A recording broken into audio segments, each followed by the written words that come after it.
Kita ingin uang kita berlipat. Berlipat. Ya. Kalau gitu ke tuyul aja ya.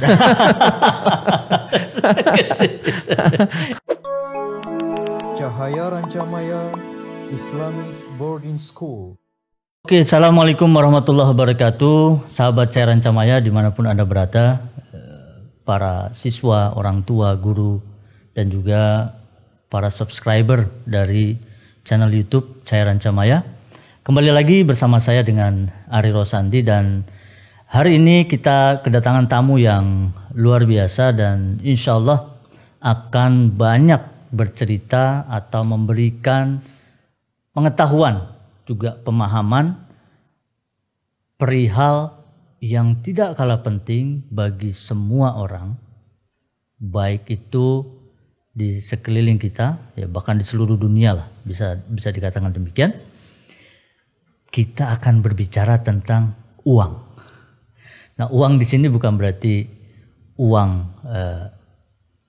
yang mungkin melulu tentang uang, tetapi yang paling penting bagaimana kita bisa memanfaatkan uang dan juga bisa menggunakannya dengan baik. Dan yang paling penting adalah sekarang ini bagaimana kita bisa meliterasi atau memberikan pemahaman ya kepada diri kita sendiri dan juga kepada orang-orang di sekeliling kita, orang-orang yang kita cintai barangkali. Insya Allah, dan pagi ini ya atau hari ini kami kedatangan tamu yang alhamdulillah sudah ada di hadapan saya, Bapak Dr. Mahfud Sujai. Ya, terima kasih. Selamat pagi Pak. Pak Dr. Mahfud Sujai, apa kabar Bapak? Baik, alhamdulillah. Alhamdulillah. Ya. Mudah-mudahan kita semua selalu diberikan kesehatan. Ya, amin. Itu yang penting sekarang. Betul, itu yang paling penting sekarang ini dan sangat mahal. Ya, betul. Betul ya, Pak Sujai ya? Betul. Mahal sekali ya. Hubungan dengan literasi keuangan juga ada kesehatan. Nah, itu nanti kita akan masuk ke situ. Iya. Sebelum kita masuk lebih lanjut, saya mau cerita sedikit dan mungkin nanti Pak Sujai bisa menambahkan. Iya.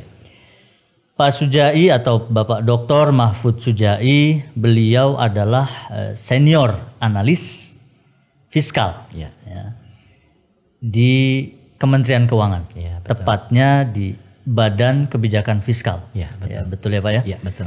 Dan Bapak Dr. Mahfud Sujai ini dulu S1-nya STAN Pak ya? Iya, betul di sana. STAN, ya, kalau orang STAN udah tahulah kemana ya. Ya, Kalau nggak ke Bea Cukai, pajak ke ke BPK, mana lagi Pak? Ke Kementerian Keuangan. Kementerian Keuangan, Ya. yang pasti itu ya. Ya. Nah ini buat pengetahuan juga buat siswa-siswa kita, ya siapapun lah, pengetahuan buat kita semua. Kalau STAN itu mengarahnya ke sana Pak ya? Iya, betul. Gitu ya. Kalau sekarang ke Pemda juga, ke Pemda juga. BUMN juga, ya betul. Oh gitu. Ya. Berarti diarahkan juga ke sana Ya, gitu Pak ya? betul. Untuk meningkatkan kemampuan pengelolaan keuangan daerah ya. Iya. Jadi Pak Dr. Mahfud Sujai ini S1-nya di STAN, Ya. S2-nya di James Cook University. James Cook University, Ya. Australia. Ya. Bidangnya Pak? Bidangnya professional accounting. Professional Accounting. Ya. Nah, yang unik nih, tadi sedikit sebelum kita mulai, S3-nya Ya. baru selesai, doktornya, Ya. bidangnya. Bidangnya environmental science. Nah, Ilmu lingkungan. nyangkut apa enggak? Nyangkutnya di mana Pak Sujai sebelum kita masuk ke topik? Oke, nyangkutnya memang kita Maksudnya nyangkut dengan bidangnya Pak Sujai ya, fiskal. ya berhubungan dengan environmental economics terutama, kemudian juga ekonomi hijau, kemudian juga perubahan iklim, climate change, termasuk juga dalam hal pendanaannya, pembiayaan perubahan iklim. Karena terus terang semua hal di dunia ini tidak akan bisa terlepas dari uang. Ya, termasuk Money. termasuk juga pelestarian lingkungan, itu kan. Pelestarian lingkungan itu kan membutuhkan biaya yang besar. Yes. Kita mau mereboisasi, menanami kembali hutan yang gunduh itu perlu uang. Perlu uang. Iyalah. Untuk menggunduli hutan perlu uang. Menanami. Oh, hutan. menanami ya. Kalau menggunduli perlu uang juga Pak ya? Menghasilkan uang. Nah itu Pak ya, yang harus kita kita berusaha untuk menghindari itu Pak ya, menggunduli betul. hutan. Iya, nah, itu. betul. Dan itu isu-isu yang dimanapun lah, isu global betul. Lah ya, bukan hanya di Indonesia. Ya. Ya, jadi S3-nya justru tentang Ya. environmental. Termasuk juga sekarang yang lagi ngetren adalah carbon economy. Carbon Ya, economy. carbon Sedikit trade. mungkin jelaskan. Ya, jadi sekarang ini kan lebih ke arah manusia mungkin lebih aware terhadap lingkungan ya, karena bumi mungkin udah tua, udah terjadi perubahan iklim. Akibatnya berdasarkan Paris Agreement itu, jadi setiap negara itu memiliki kewajiban untuk mengurangi emisi gas karbon. Emisi gas Ya, karbon. nah kadang-kadang mungkin ada suatu negara atau perusahaan yang dia tidak bisa mengurangi emisinya. Iya. Akhirnya dia membeli dari pihak lain yang bisa menghemat emisi. Iya. Nah, itu di situ ada carbon trading, perdagangan karbon. Jadi di satu pihak ada pihak atau negara atau organisasi yang bisa menghemat karbon, di sisi lain organisasi atau negara yang menghasilkan karbon. Nah, sementara dia kewajiban untuk menghemat karbon. Akhirnya karbonnya beli dari misal perusahaan swasta kayak perusahaan semen, kemudian dia udah mulai menjual karbonnya. Jadi dia menghemat emisinya, kemudian hasil penghematan emisinya itu diperdagangkan. I see. Ya. Oke, ini pengetahuan tambahan nih buat Ya. kita, ya khususnya para siswa ya tentang emisi karbon, ya, dan sangat penting betul-betul. Jadi Termasuk juga yang terakhir Perpres tentang nilai ekonomi karbon itu ada carbon tax, pajak karbon. Jadi itu nanti karbon akan, juga dipajaki ya sekarang. Ya? Nanti begitu suatu perusahaan menghasilkan emisi, maka itu akan dikenakan pajak. Dikenakan pajak. Ya. Pajaknya lumayan, Pak. Ya standar lah. Baik, Pak Sujai. Oke, berarti itu bidang dari yang digeluti ya, untuk S3-nya, sehingga berhasil meraih gelar doktor. Ya. Nah, sekarang isu yang tidak kalah penting yang tadi di awal saya sudah sampaikan tentang literasi keuangan, Pak. Ya, betul. Jadi memang kita di Cairan Camaya kita punya kelas IPS di mana kita memiliki program yang namanya Future Sociopreneur. Nah, kita bukan mencetak sebetulnya, tetapi membangun pondasi awal. Bagaimana anak-anak atau siswa-siswa kita ini aware tentang lingkungan, tentang orang-orang di sekitar mereka, tetapi tidak melupakan bahwa mereka juga harus menghasilkan sesuatu dan ketika menghasilkan sesuatu itu mereka bisa ada unsur filantropisnya gitu. Makanya kita namakan Future Sociopreneur. Dan sekarang ini kan kalau ekonomi kan rasanya sulit Pak ya kalau kita tidak berbagi. Betul. Ada pakar ekonomi mengatakan bahwa sekarang itu adalah istilah share ekonomi. Betul ya Pak ya? Betul. Jadi kita nggak bisa telan sendiri ketika berbisnis, berusaha gitu ya. Nah ini untuk anak-anak muda juga yang mau memulai bisnis, nanti mungkin ya siswa-siswa kita memang akan kita berikan fondasi awal gitu ya. Nanti memang siswa kita coba ajarkan tentang bagaimana mulai startup bisnis, basicnya saja sebetulnya. Kemudian juga membuat bisnis model gitu ya. Nah literasi keuangan dan kita akan berikan pemahaman pada mereka. Jadi itu salah satu programnya Pak Sujai. Dan hari ini kita bicara tentang perlukah literasi keuangan untuk generasi milenial. Tapi sebelum ke sana kita mau tahu dulu. Orang kan sering dengar kata literasi Pak. Literasi, apa sih literasi itu? Kemudian disangkutkan lagi sekarang literasi keuangan. Nah, apa itu sih literasi keuangan, Pak Sujai? Bisa jelaskan. Terima kasih. Jadi mungkin saya mengklarifikasi dulu yang tadi ada kelas IPS gitu ya. Jadi sebetulnya untuk literasi keuangan ini tidak hanya untuk IPS saja, semua orang itu ya, untuk semua umur, untuk semua profesi, untuk semua jurusan ilmu apapun, mereka harus memiliki kemampuan atau kompetensi tentang keuangan. Terutama untuk private finance, maksudnya keuangan pribadi, personal finance seperti itu. Nah, jadi literasi mungkin kita sudah tahu semua ya, literate ya, itu kemampuan kita ya, knowledge ya. Sementara dihubungkan dengan keuangan berarti literasi keuangan itu adalah kompetensi yang harus dimiliki oleh seseorang tentang pengelolaan keuangan. Terutama dalam hal ini adalah keuangan pribadi seperti itu. Iya. Ya, jadi nggak usah kita berbicara dulu masalah perusahaan besar gitu ya. Betul. Karena itu membutuhkan ilmu personal yang dulu lah ya. Personal dulu. Betul. Jadi bagaimana kita ya. Nah, ini saya mau sedikit ulas ya, informasi yang saya dapat ini Pak Sujai. Iya. Jadi menurut Survei Nasional Literasi dan Inklusi Keuangan, nah, itu tahun 2019 betul. dilakukan oleh OJK. Ya. Nah, OJK ini apa Pak Sujai? Otoritas Jasa Keuangan. Otoritas Jasa Keuangan. Nah, ini ilmu lagi, pengetahuan lagi buat siswa-siswa kita. Menunjukkan bahwa indeks literasi keuangan kita itu sebesar 38,03%. Dan indeks inklusi keuangan sebesar 76,19%. Ya. Di sini menunjukkan masyarakat Indonesia secara umum belum memahami dengan baik karakteristik berbagai produk dan layanan jasa keuangan yang ditawarkan oleh lembaga jasa keuangan formal. Padahal literasi keuangan merupakan keterampilan yang penting dalam rangka 1. Pemberdayaan masyarakat, kesejahteraan individu, perlindungan konsumen, dan peningkatan inklusi keuangan. Betul. Nah, kira-kira menurut Pak Sujai ini, berarti masyarakat kita masih belum memahami betul literasi keuangan. Bagaimana menyikapi hal ini, khususnya dari pengamatan Pak Sujai sendiri? Ya, jadi memang itu bisa dilihat dari misalnya penetrasi pasar untuk instrumen-instrumen keuangan ya. Misalnya seperti pasar saham, kemudian pasar obligasi, itu masih belum istilahnya belum mencapai sebagian besar lapisan masyarakat. Itu hanya baru sebagian kecil masyarakat saja yang sampai informasi seperti itu. Mengetahui betul. Nah, ini dibandingkan dengan negara ASEAN pun kita masih tertinggal jauh. Jangan Singapura ya. Singapura udah 90% literasi keuangannya. Dibandingkan berapa? 90%. Oh, Singapura. Ya. Bahkan dengan Malaysia. Itu indikatornya apa itu, Pak? Jadi indikatornya itu ada empat indikator, yaitu yang pertama adalah kemampuan mereka mengelola keuangan pribadinya. 1, kemampuan mengelola keuangan pribadi. Ya, kemudian keduanya indikator adalah kemampuan dia mengelola aset-aset investasi. Mengelola aset investasi. Betul. Yang ketiga, bagaimana dia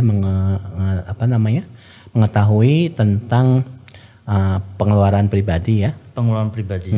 Kemudian yang keempat tentang bagaimana mereka mengetahui tentang utang dan manajemen resiko. Kewajiban dan manajemen resiko. Artinya utang boleh-boleh aja. Boleh, ya. Tetapi jangan sampai. Betul, makanya ada manajemen resiko. Jangan sampai resikonya kena sendiri. Ya, betul. Ya.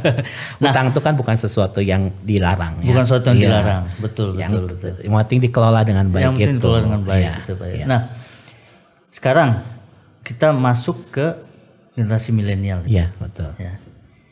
Jadi kalau dilihat, atau Bapak mungkin punya data nggak Pak? Generasi milenial kita ini sejauh mana sih mereka memahami literasi keuangan sampai dengan sekarang ini? Itu kemudian ada juga berdasarkan survei dari OJK juga bahwa hanya 30% dari generasi milenial yang mengetahui atau memiliki kemampuan pengetahuan tentang keuangan yang baik ya, literasi keuangan. Betul. Jadi, generasi milenial itu kan ya mereka yang lahir di atas tahun 1980-an ya. Jadi betul. Sekitar umur 37 sampai 17 sampai 30 sekarang ini tahun. ya. Betul. Berarti ya kurang lebih ya. Bahkan generasi milenial yang sudah bekerja pun kadang-kadang mereka belum paham ya tentang bagaimana mereka mengelola keuangannya seperti itu. Pak Sujai, simpelnya ya. Simpelnya begini. Ketika kita mendengar kata literasi keuangan, satu, benar nggak? Mohon dikoreksi kalau salah. Apakah ini terkait dengan hidup hemat? Iya. Antara pelit atau tidak pelit, gitu ya. Terus kemudian kan tadi terkait dengan pengelolaannya. Iya. Apakah ini terkait dengan kita harus hidup hemat? Iya. Kalau dia udah hidup hemat, apakah orang itu bisa dikatakan dia sudah memahami literasi keuangan? Enggak, jadi enggak sebetulnya tidak melulu seperti itu ya. Jadi seperti ini, misalnya kalau kita gaya hidup hemat, cenderung pelit misalnya gitu ya. Kita penghasilannya pun misalnya banyak yang bersisa misalnya seperti itu. Tapi kalau hanya ditaruh di bawah bantal misalnya gitu, itu jelas tidak tidak cerdas ya, berarti dia tidak mengetahui literasi keuangan. Artinya dari 4 unsur tadi dia belum bisa mengelola asetnya, dalam hal ini uang dengan baik gitu ya. Padahal uangnya bisa dibuat produktif. Betul. Nah, untuk anak-anak muda nih Pak Sujai, ketika misalnya mereka punya uang, ya, katakanlah anak-anak usia SMP nih, SMA, bagaimana kita bisa meliterasi mereka, memberikan pemahaman kepada mereka, apa yang harus mereka lakukan dengan uang itu? Jadi begini kan, uang itu untuk pribadi ya, untuk personal finance. Pertama itu adalah ada penerimaan. Dalam negara juga sama sebetulnya ada penerimaan ya. Misalnya anak SMP penerimaannya dari mana? Mungkin dari orang tuanya ya, dalam bentuk uang saku gitu kan. Nah, bukan uang jajan ya, uang saku. Beda uang saku dan uang jajan. Bedanya apa sih? Kalau uang jajan itu biasanya dia hanya untuk konsumsi. Jadi misalnya untuk beli makanan atau untuk beli baju, itu uang jajan ya. Nah, untuk konsumsi. Saku? Kalau uang saku itu dia lebih ke pengelolaan uang secara umum. Jadi dia bukan hanya untuk konsumsi saja, mungkin dia untuk nabung, untuk investasi. Nah, itu uang saku. Ini literasi buat orang tua nih. Betul. Berarti orang tua ketika memberikan uang kepada anak-anaknya sudah harus bisa membedakan. Betul. Mana uang saku, mana uang jajan. Artinya orang tua ketika memberikan, nah ini uang saku. Nah ini uang jajan. Artinya ketika dibilang uang saku, si anak diberikan pemahaman. Iya, betul. Kamu simpan uang ini dengan baik. Atau apa yang harus disampaikan oleh orang tua? Pemahaman dan tanggung jawab. Pemahaman dan tanggung jawab.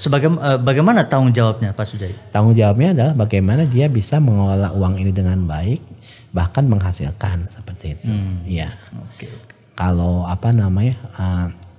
jadi ketika seseorang tidak bisa mengelola keuangan dengan baik, maka dia akan menghabiskan uangnya tanpa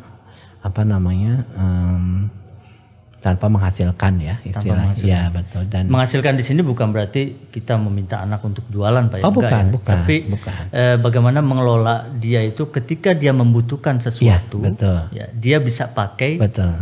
Katakanlah istilahnya uang tabungannya lah ya, uang sakunya yang dia simpan, dia kelola dengan baik dan dia bisa menahan diri. Betul ya Pak ya. Betul. Banyak generasi milenial yang mereka tidak bisa mengelola keuangannya. Walaupun mereka udah kerja, udah punya penghasilan sendiri, tetapi misalnya baru tanggal 10 penghasilannya sudah habis, misalnya gitu kan. Karena apa? Mungkin gaya hidup konsumtif gitu ya, atau tidak bisa mengatur ya. Nah, ada rumus yang biasanya menjadi pegangan atau menjadi pegangan dari ahli-ahli ini ya, perencana keuangan. Biasanya rumusnya ada 3, 4, 2, 1. Unik nih. Rumus 3, 4, 2, 1. Apa tuh Pak? 3-nya? 3 itu dia biasanya untuk kepentingan investasi. 3 untuk kepentingan investasi. Misalnya dia untuk menabung gitu ya. Investasi ini beda ya, investasi. Kalau 4-nya itu untuk konsumsi. 4 itu konsumsi. Kemudian 2-nya untuk saving. 2-nya untuk saving. Kemudian yang satunya untuk sosial. Filantropis termasuk zakat, sedekah itu kan. Jadi kita ulangi Pak ya, biar kita bisa berikan pemahaman ya. Betul. 3-nya apa Pak? 3-nya untuk investasi. 4-nya untuk pengeluaran pribadi. Personal expense lah ya. Ke apa? 2-nya untuk saving. 2-nya saving. Saving di sini berarti nabung Pak. Nabung, betul. Karena beda antara saving dan investment itu beda. Oke. Kalau investment itu lebih ke aset. Artinya produktif asetnya. Betul. Bisa menghasilkan. Tapi kalau saving itu enggak. Saving itu hanya menyimpan saja untuk kebutuhan kita ketika yang kita tadinya membutuhkan. Ditaruh di bawah bantal, ditaruh di bank. Betul Pak ya. Terus kalau saving di bawah bantal juga nggak apa-apa. Oh gitu. Iya. Tapi nggak dianjurkan. Nggak dianjurkan. Nggak dianjurkan, betul. Kemudian yang satu untuk sosial. Filantropis. Berarti 3, 4, 2, 1. Nah ini perlu kita ingat. Jadi rumusnya 3, 4, 2, 1. 1 untuk sosial. 30% ya. 30%-nya untuk investment, 40%-nya untuk apa tadi pengelolaan personal ya, expense 40%-nya, tapi tetap masih besar juga ya 40%-nya karena emang harus Pak ya. Kemudian 2-nya untuk saving di sini bisa nabung, boleh di bawah bantai tapi janganlah di bank aja lah, biar aman gitu ya. Namanya juga saving, harus save. Nah, satunya untuk 10%-nya untuk donasi sosial, filantropis. Nah, di sini Pak sosiopreneur tuh di sini. Ya. Jadi investment. Terus kalau kita hutang di mana? Nah, itu dia. Kalau hutang kita juga harus lihat hutangnya untuk apa, ya. Bisa untuk konsumtif ataukah untuk produktif. Nah, hutang yang bagus itu adalah untuk kepentingan produktif. Nah, itu masuk ke 30%. Investment. Jadi kalau misalnya kita KPR itu kan hutang, ya, kredit pemilikan rumah. Tapi itu dalam bentuk investasi sebetulnya. Investasi ya, membeli rumah misalnya. Aset, betul. Nah, makanya ketika kita mengambil pinjaman, biasanya bank mensyaratkan tidak melebihi dari 30% penghasilan cicilannya. Gitu ya. Nah, ini note lagi nih. Bank tidak akan bisa memberikan pinjaman melebihi 30% dari penghasilan. Nah, ini note juga nih buat teman-teman semua sahabat Cairan Camaya. Nah, itu tadi saya tertarik. Nah, ini rumus 3421 juga buat generasi milenial, khususnya anak-anak siswa juga bisa Pak ya dipakai rumus ini ya. Artinya ketika dia menerima uang gitu kan dari ayah ibunya, orang tuanya, 30% bisa dipakai untuk investasi. Investasi di sini bukan berarti juga mencari untung ya, artinya dikelola dengan baik, belajar mengelola dengan baik asetnya. Kemudian 40%-nya untuk personal expense, masih bisa mengeluarkan untuk personal expense. Nah, kemudian 20%-nya itu untuk saving, nabung gitu ya. Nah, 10%-nya untuk donasi, untuk sodako, zakat, apapun itulah, pokoknya unsur filantropisnya ada di situ. Tapi ideal ya, maksudnya nanti kalau masalah pengelolaan pribadinya bagaimana itu tergantung dari masing-masing ya. Hanya itu rumus yang ideal lah ya. Idealnya. Baik. Betul. Ini menarik banget ini. Jadi saya dapat pengetahuan nih jadinya nih. Kita semua dapat pengetahuan tentunya. Nah, jadi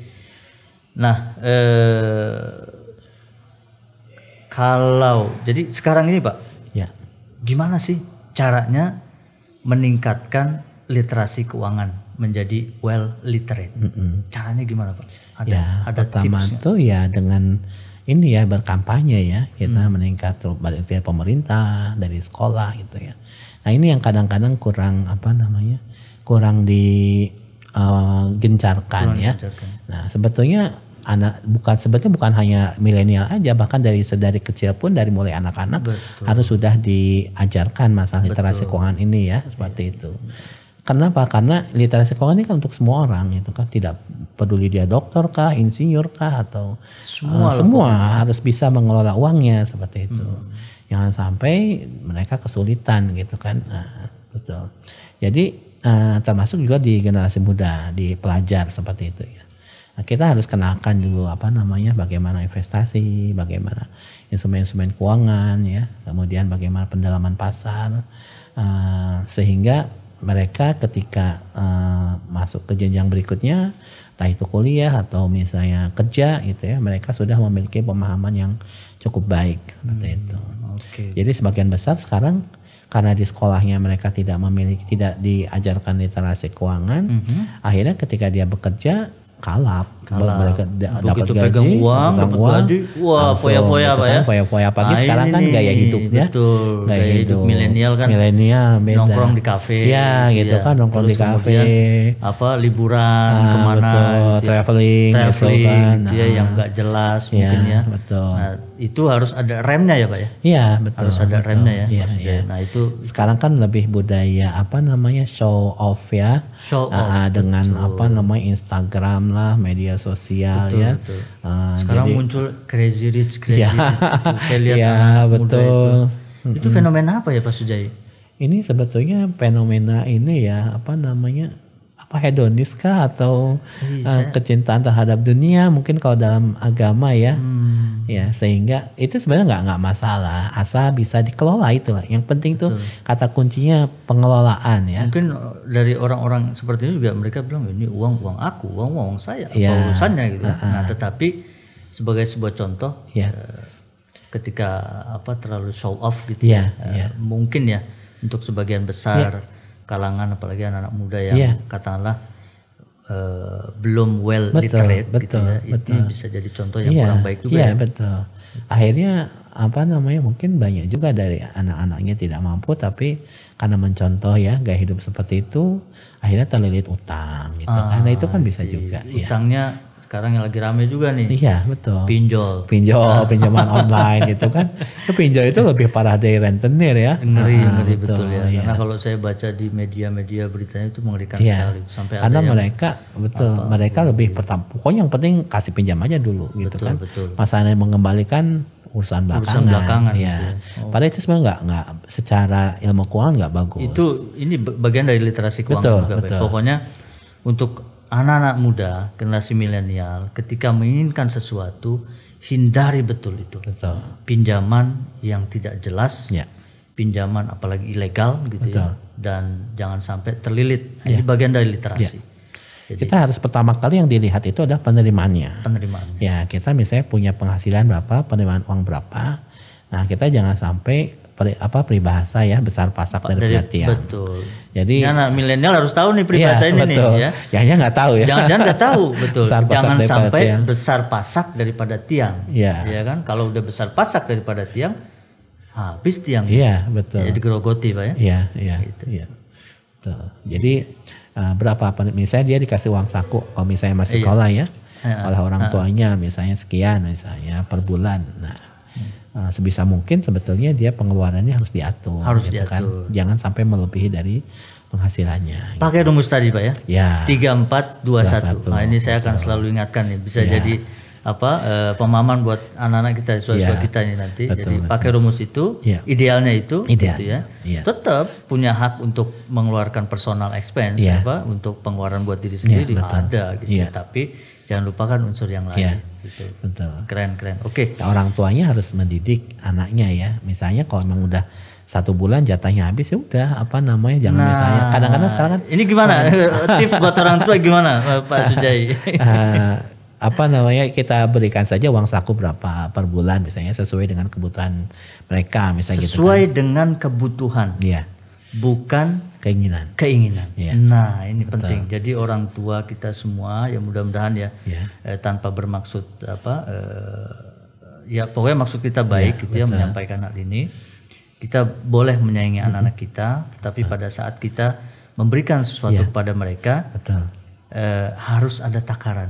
Artinya berikan sesuai kebutuhan, bukan keinginan. Poinnya di situ ya Pak Sujai. Ya, kira-kira kita harus bisa sebagai orang tua. Kira-kira anak kita ini kebutuhannya berapa per bulan itu kan, bisa untuk makan berapa, untuk jajan berapa, untuk beli baju berapa, untuk saving berapa. Ya, walaupun kita misalnya berlebih nggak usah lah kita menunjukkan jor-joran gitu kan. Harus ada rem lah ya. Betul. Kita harus didik anak-anak kita. Ini tadi kita harus memberikan pemahaman atau kita harus mengedukasi mereka.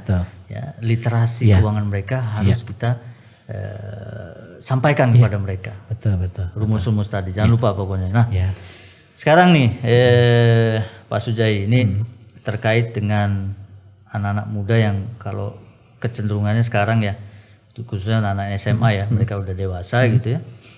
Nah, mereka ini kan sekarang pasti udah punya bayangan gitu ya. Masa depan mereka mau seperti apa sih gitu kan. Nah, misalnya kelak mereka menjadi entah itu pengusaha dan gak harus pengusaha sih. Iya, betul. Jadi terkait dengan investasi. Nah, anak-anak muda ini dari sekarang mereka kira-kira apa yang bisa mereka pikirkan terkait dengan investasi yang cocok buat mereka gitu ya, itu di masa yang akan datang. Jadi investasi ini kan macam-macam ya. Banyak sekali ya, bisa dalam bentuk emas misalnya gitu ya.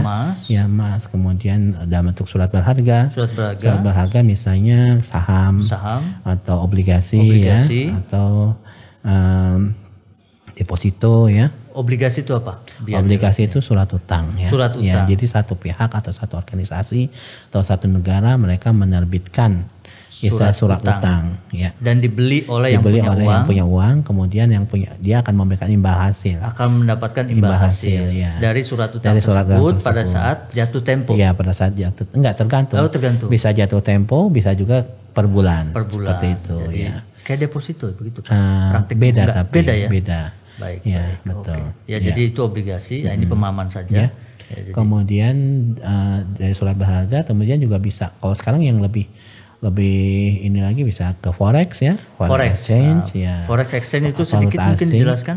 Jadi misalnya kita memegang membeli dolar gitu Membeli ya, dolar. betul. Karena kita tahu Mata uang asing lah ya. uang asing ya, dolar misalnya harganya akan naik bisa gitu ya. Nah, jadi ketika kita beli misalnya otomatis kan uang kita naik Nah, misalnya. kalau gitu. itu sih harus ada analis Betul, ya. Harus ya, tahu ya. harus bisa menganalisis ya kalau itu ya Pak iya, Sudaya ya. Betul. Jadi jangan sembarangan juga gitu ya melihat. Kan sekarang rame tuh ya. Ya. Forex ini, Ya, forex itu. betul, Kalau betul, kita lihat itu, ya di betul. iklan-iklan. Ya, jangan sampai kita tergoda juga. Tergoda gitu. juga ya. Jadi semua investasi itu ada risikonya. Ada risikonya. Nah, Jadi penting di sini. ya, Semua investasi ada risikonya. Ya. Jadi high risk, high return. Istilah ekonomi High risk, high return. high return. Jadi semakin tinggi resiko, maka returnnya atau pendapat pengembaliannya akan semakin tinggi. Tapi kemungkinan untuk ruginya pun rumusnya Pak. ya High risk, high return. Ya. Semakin tinggi resikonya, semakin Tinggi juga returnnya. returnnya. Ya, pengembalian investasinya. gitu ya. Tapi kemungkinan karena risikonya tinggi, kemungkinan untuk ininya juga tinggi. Kemungkinan untuk lossnya, ruginya. potensial lossnya gitu lossnya, ya. betul. Oke. Ya. Tapi kalau yang aman, misalnya kayak obligasi negara gitu ya, itu returnnya nggak tinggi. Kenapa disebut aman Pak?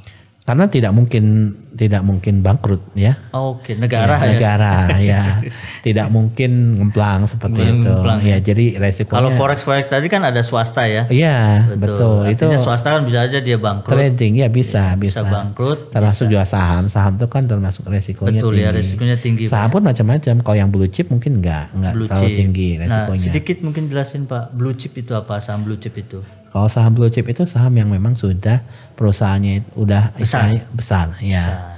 Besar dan kinerjanya bagus. Kinerjanya bagus. Kinerja perusahaannya. Perusahaannya bagus. Maka itu dikategorikan sebagai saham blue chip. Ya, blue chip. Ya. Baik. Ya, jadi tadi apa saham apa tadi dibagi Saham tadi dibagi dua ya apa? ya, saham pun dibagi dua ya. Ada yang blue chip, ada yang istilahnya saham biasa ya. Karena saham biasa itu kan gampang digoreng nanti ya. Digoreng sama investor. Istilah ini nih, istilah investasi nih. Jadi digoreng itu maksudnya digoreng itu dalam pengertian negatif Pak ya? Iya negatif. Negatif ya. Jadi misalnya ada seorang investor besar bisa gitu ya, dia tiba-tiba membeli saham yang nilainya murah gitu ya. Karena kan kalau ilmu ekonomi itu ada supply demand ya. Supply demand. Ya, semakin tinggi permintaan, maka harganya akan naik. Harga akan naik. Ya. Nah, ini ilmu ekonomi nih ya, buat anak. Jadi buat misalnya seorang ada investor besar, dia membeli saham yang murah misalnya gitu ya. Kan kesannya dia permintaannya naik terhadap saham yang murah ini, akhirnya sahamnya naik kan, harganya naik gitu kan. Diikuti oleh orang-orang yang lain itu kan. Istilahnya dibikin naik, digoreng digoreng jadi naik gitu terus ya. Kemudian setelah naik dia profit taking, dia jual drop dengan lah dengan harga yang tinggi kan. Tinggi. Ya, ketika dia kan udah dapat. Ketika sudah tinggi dia jual. Iya, jual. Nah, padahal kinerjanya nggak baik. Belum tentu juga. Belum tentu juga. Kita juga untuk ya bisa jadi kinerjanya nggak baik. Kinerja perusahaannya maksudnya. Betul. Iya. Berarti di situ digorengnya Pak. Iya. Dan banyak juga ya. Terjadi juga ya. Pernah terjadi seperti ini. Makanya keterbukaan informasi itu kan penting ya bagi perusahaan publik terutama yang sudah go public ya. Yang sudah go public ya. Jadi kita harus tahu sih sebelum kita membeli saham itu kita harus tahu. Nah, jadi buat generasi milenial nih investasi di saham ya, dunia saham juga harus hati-hati juga. Ya, betul.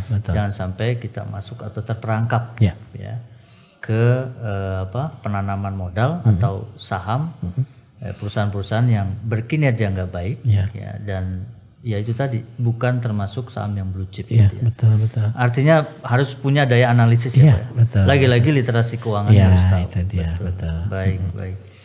Nah, Sekarang kita masuk ke edukasi nih Pak. Ya, ke edukasi. Jadi kalau menurut Pak Sujai, peran pendidikan dalam hal ini, entah itu sekolah, institusi pendidikan apapun gitu ya, bisa membantu mengangkat isu literasi keuangan ini di kalangan pelajar atau mahasiswa itu bagaimana perannya Pak? Apa yang harus mereka lakukan? Saya rasa peran dunia pendidikan ya itu sangat penting ya dalam meningkatkan kemampuan masyarakat, dalam hal ini pelajar ya, untuk meningkatkan kemampuan literasinya terhadap keuangan. Kenapa? Karena mereka akan hidup masa depannya itu tergantung bagaimana pengelolaan keuangan dia, terutama personal finance-nya ya, pengelolaan keuangan pribadi. Ketika misalnya, jadi sebetulnya bukan masalah besar atau kecil untuk penghasilan ini kan, cukup atau tidak, bagaimana kita pengelolanya kan gitu. Bukan masalah besar atau kecil, tetapi cukup atau tidak. Menarik nih Pak. Jadi bisa jadi maupun besar maupun kecil. Kalau kita bisa mengelola dengan baik itu pasti akan cukup. Berarti akan cukup. Dalam istilah agama kan ada barokah, ada apa, itu mungkin dari situ istilah literasi keuangannya. Betul. Jadi bukan tentang besar kecilnya, tetapi cukup atau tidaknya. Disitulah masuk literasi keuangan. Baik. Jadi peran sekolah, institusi pendidikan, apa yang harus mereka lakukan? Memberikan pengetahuan dasar tentang, bahkan mungkin dari tingkat TK juga udah bisa mulai Pak ya. Bagaimana dia bisa menghargai uang ya, itu yang penting juga. Jadi jangan sampai misalnya karena mungkin kita orang tuanya misalnya ya kaya misalnya gitu kan, akhirnya membuat anaknya tidak menghargai uang. Itu kan nggak apa. Indikasi tidak menghargai itu seperti apa Pak? Akhirnya dia menghambur-hamburkan ya, boros karena mungkin merasa gue mah gampang lah dapat uang, tinggal minta aja ke orang tua misalnya gitu kan. Ini buat siapapun kalian ya, khususnya para siswa ya, generasi muda, ketika belum bisa mandiri ya Pak ya, dan diberikan kepercayaan untuk memegang uang. Pesannya apa tadi Pak? Kita harus lebih menghargai ya. Uang itu ada harganya, ada nilainya. Kita bagaimana caranya kita berikan dia melihat ya, mungkin yang di bawah, kondisi masyarakat yang di bawah bagaimana, atau lihat kalau misalnya mereka itu untuk mendapatkan uang 1.000 saja misalnya harus hujan-hujanan misalnya gitu kan, harus apa, sementara kamu uang berapa tinggal minta aja misalnya gitu kan. Nah, jadi itu pendidikan itu kadang-kadang yang pendidikannya sih. Tadi saya catat poin Pak. Uang itu ada harganya, betul. Ada nilainya. Betul. Dan memang harus didapat dengan kerja keras Betul. Ya. Jadi uang itu betul ada nilainya ya Pak ya. Uang 1.000 bisa beli bolpen misalnya. Tetapi harganya yang sangat penting ya Pak. Harganya. Harga uang tuh berbeda. Mungkin di mata orang kaya uang 1 juta nggak ada harganya. Tapi di mata orang yang biasa ya, uang 1 juta itu sangat berharga. Jangan 1 juta Pak ya. 1.000 pun ya sangat berharga. Jadi disitulah pentingnya kita menghargai uang ya, kemudian mengetahui nilai daripada uang. Kalau nilai mungkin sama ya, nilai 1 juta sama. Orang kaya, orang miskin nilainya tetap 1 juta. Tapi harganya beda. Luar biasa. Jadi pesannya ya. Jadi ya banyak nih pengetahuan yang kita bisa dapat ya. Jadi tentang literasi keuangan nih Pak ya. Dan saya yakin banyak sekali yang kita perlu ketahui ya, khususnya terhadap pengelolaan uang ya mulai dari usia dini pun sudah mulai tadi pesannya dari gitu kecil, ya. Betul. Baik. Nah, Pak Sujai, sedikit saya mau bahasnya yang lagi rame yang lagi rame sekarang ini tentang kripto currency. Pro kontranya luar biasa. Betul. Di belakangan ya kan sekarang itu ada ya ini nih saya sendiri belum memahami betul. Iya, iya. Hanya dengar dan baca sedikit begitu ya. Entah itu cryptocurrency, kemudian ada blockchain, ya. ada NFT, ada apa lagi Pak? Sekarang istilah-istilah itu. Ya ada mata uang digital mata uang digital ya. Nah itu currency, ya. Itu karena Bapak di Kementerian Keuangan ya. Ini sejauh ini tentang cryptocurrency mata uang. Apakah sudah diakui di sini Pak? Kalau untuk cryptocurrency memang tidak ada banyak negara yang memang tidak mengakui.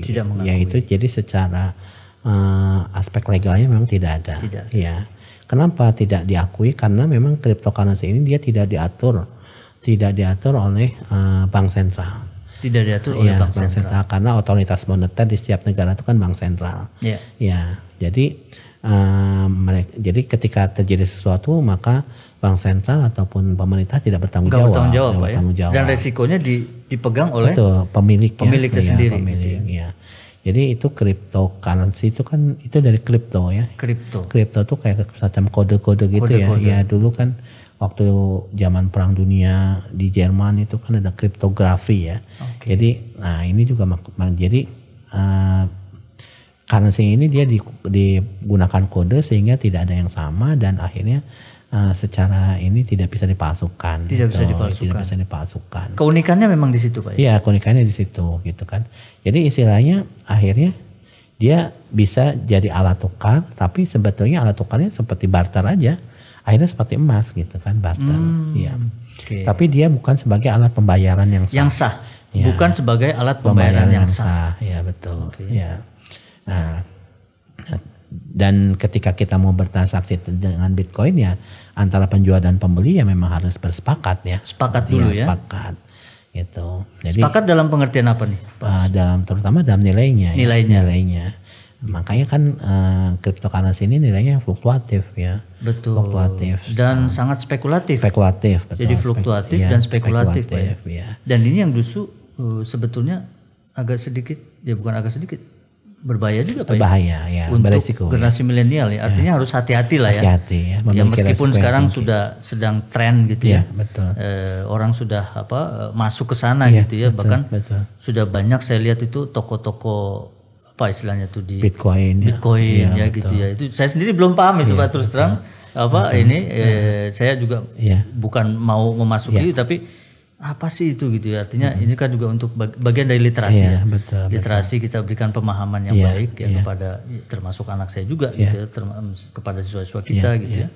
Tentang pemahaman ini. Jadi yang perlu jadi concern atau yang perlu diperhatikan terkait dengan kripto ini kira-kira untuk anak-anak muda milenial itu apa Pak Sujana? Kalau dari Kementerian Keuangan sendiri pesannya apa gitu? Pesannya sebetulnya jangan tergiur aja ya, jangan tergiur dengan istilahnya keuntungan ya, karena orang mungkin lebih tergiur dengan keuntungan karena banyak investasi yang menjanjikan keuntungan yang sangat tinggi. Menjanjikan.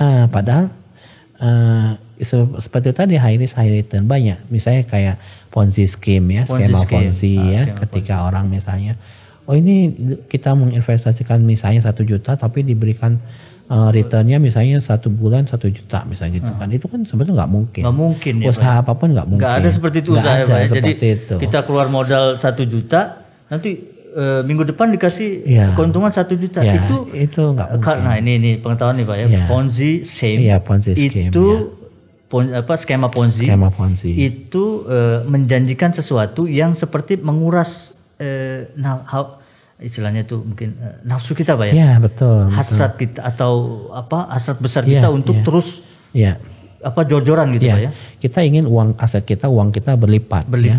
Kalau gitu ketuyul aja ya. Kalau usah Ponzi scheme ya seperti itu. Memang yang pertama kali dia untung, tapi nanti yang belakang-belakangnya dia rugi. Ya, kenapa? Karena Ponzi scheme itu kan dia membayar kelebihannya, returnnya dari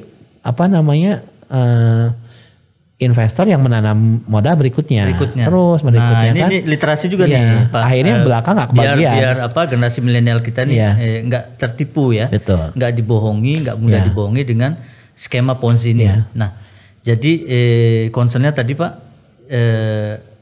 nggak mungkin lah. Nggak ya, mungkin. ada, Jangan tergiur. Ya, dengan investasi kita ngasih uang 1 juta, minggu depan dikasih 1 juta keuntungan. Ya. Padahal di balik itu tadi Pak, di balik itu ada pemodal-pemodal lain yang memberikan juga tergiur juga memberikan modalnya lebih besar. Padahal keuntungannya itu yang diambil dari situ Pak ya. Dari situ. Nah, nanti kan lama-lama habis. Lama-lama habis. Ya, ketika tidak ada lagi orang yang mau menanamkan ya. Karena terbatas kan, misalnya sampai berapa juta orang misalnya, setelah lewat dari itu dari mana akan menghasilkan inilah akhirnya kan? yang kemudian disebut investasi bodong Pak. Iya betul, investasi bodong akhirnya kolaps gitu ya. Iya. Ini pesan nih buat anak-anak muda ya.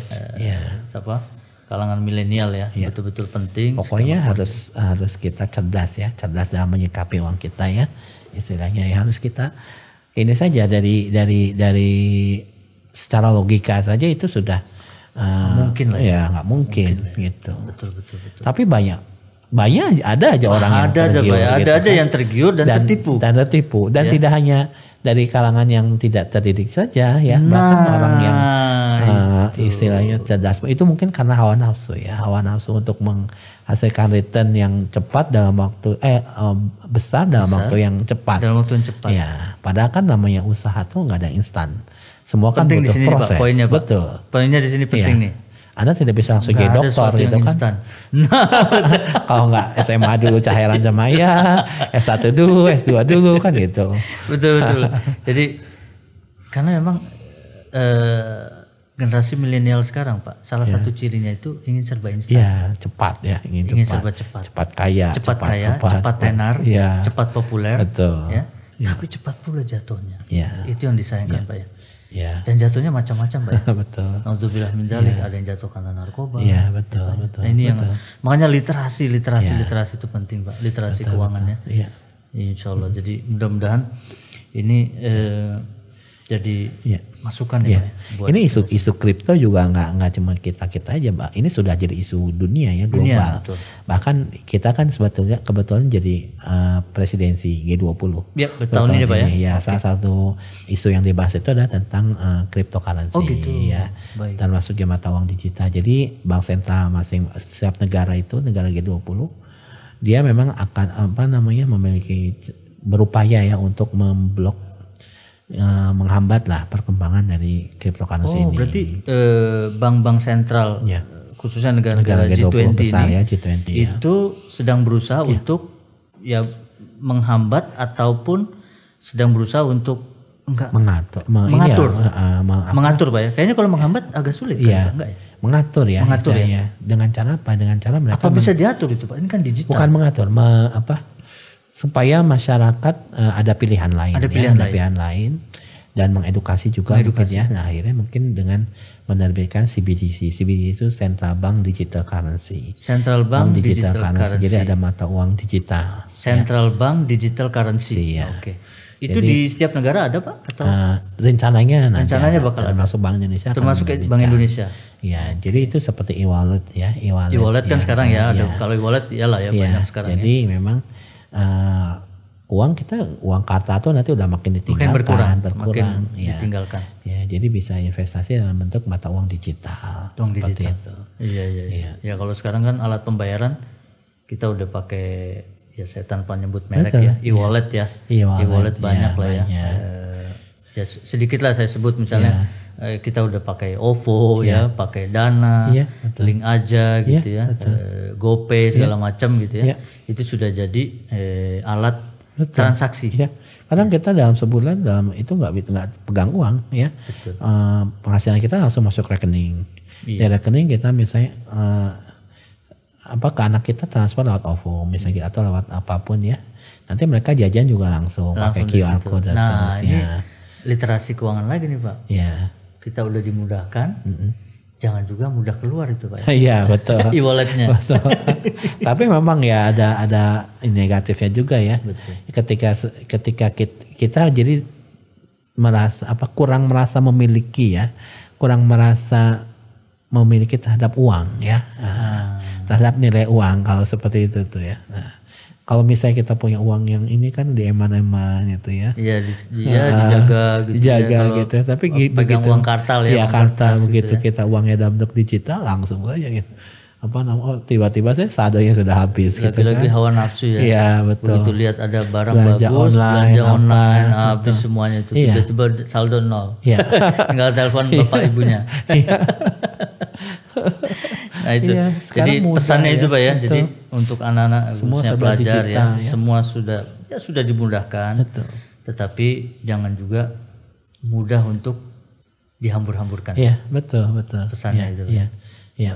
Jadi memang kegiatan itu ada konsumtif, ada produktif kan gitu. Kegiatan itu ada konsumtif, ada produktif. Maksudnya gimana? Jadi ada yang membuang uang, misalnya konsumtif, ada yang menghasilkan uang seperti itu. Jadi kalau memang kita memiliki potensi ya, lebih baik kita gunakan potensi itu untuk hal-hal yang produktif. Ya, menghasilkan Pesan nih uang, buat gitu apa kan. anak-anak milenial nih ya. Iya, betul. Kita pakai bikin apa kita jual gitu kan, misalnya gitu. Sekarang jualan barang kan gampang.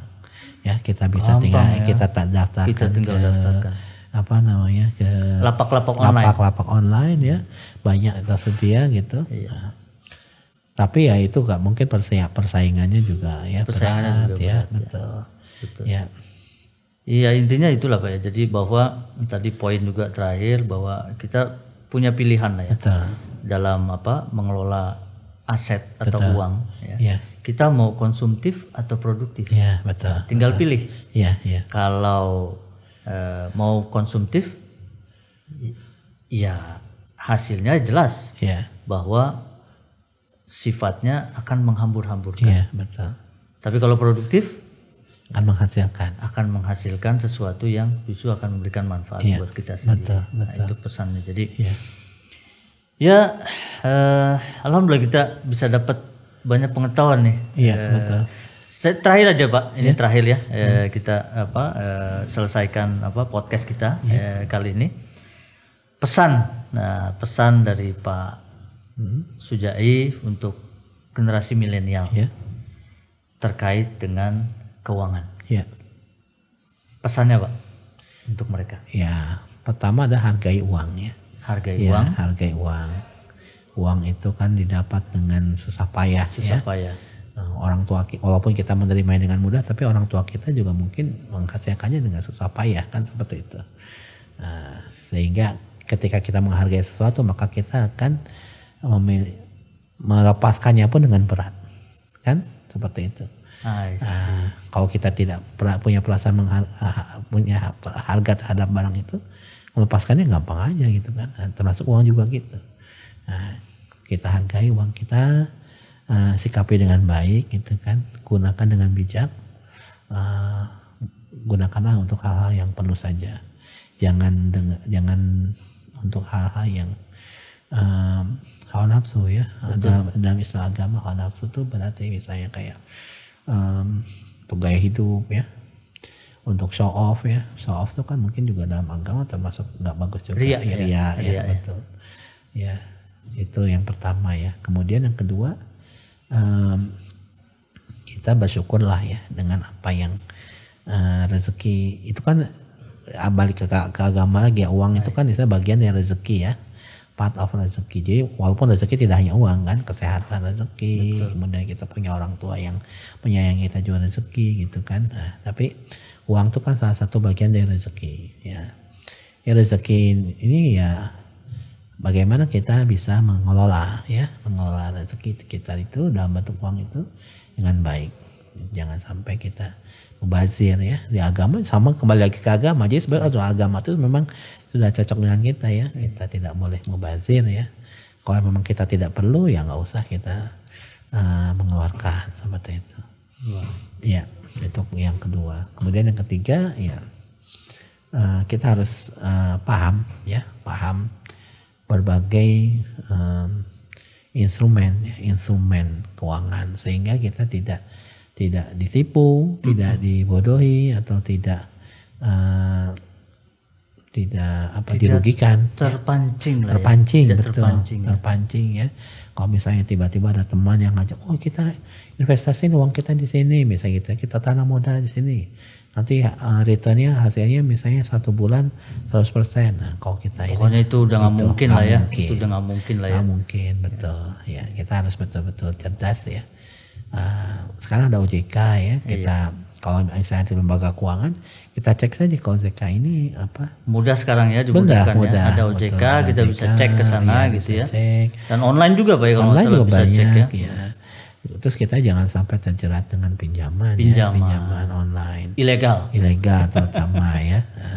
Karena kalau pinjaman ilegal tuh ya nanti bunganya akan namanya menjerat. Juga ilegal Pak ya. Mereka nggak punya aturan. Artinya bukan, mereka tidak mau ikut aturan. Betul ya. Negara punya aturan, tapi mereka nggak mau ikut aturan. Dan ya itulah. Ya. Kalau yang aturan kan setiap misalnya pinjaman harus ada kolateralnya, ada kolateral, ada agunan. Kolateral itu apa Pak? Biar jelas mungkin. Kolateral itu agunan. Jaminan. Ya. Nah, kemudian juga prosedurnya juga ribet ya. Betul. Harus disurvei dulu lah, itu kan berarti menunjukkan kalau itu memang benar. Betul, ya. Karena kan pemberi pinjaman juga mau tahu kapasitas yang meminjam. Iya betul, dia mampu nggak membayar, kan seperti itu. Itu memang prosedur bakunya seperti itu. Dan itu memang dilakukan. Harus dilakukan. Kalau itu nggak dilakukan berarti ilegal. Iya. Ketika misalnya ada pihak-pihak yang menawarkan pinjaman atau apa tanpa prosedur-prosedur seperti itu harus patut dipertanyakan. Kok mereka mau sih istilahnya dengan mudah misalnya ngasih uang misalnya gitu kan, gimana kalau terjadi sesuatu gitu kan, resiko-resikonya gitu kan. Oke. Luar biasa Pak, saya pagi ini kita semua insya Allah dapat banyak sekali pemahaman pengertian tentang keuangan dan aspek-aspek apa saja yang perlu jadi perhatian kita ya khususnya generasi milenial ya, termasuk siswa-siswa kita juga ya, dan harus hati-hati betul dan harus bisa memahami ketika kita memegang aset yang namanya uang ya.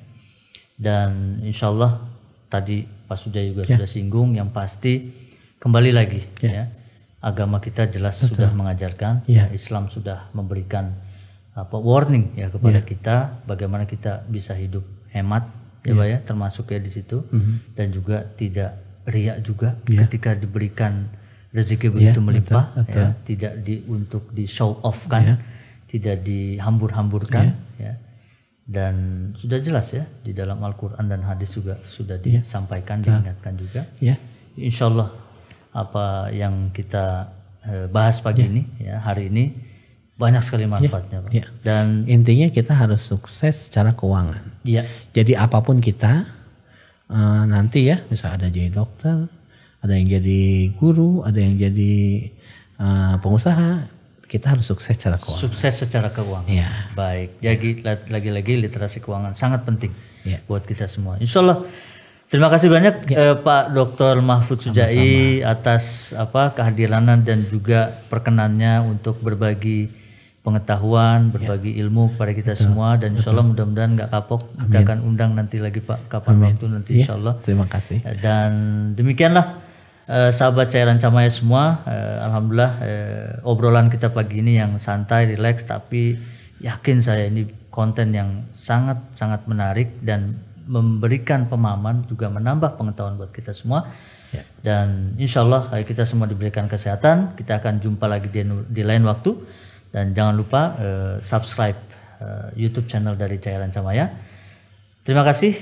Assalamualaikum warahmatullahi wabarakatuh. Waalaikumsalam warahmatullahi wabarakatuh. Terima kasih banyak Pak Sujai. Sama-sama. Cahaya Rancamaya Islamic Boarding School. Come and join us.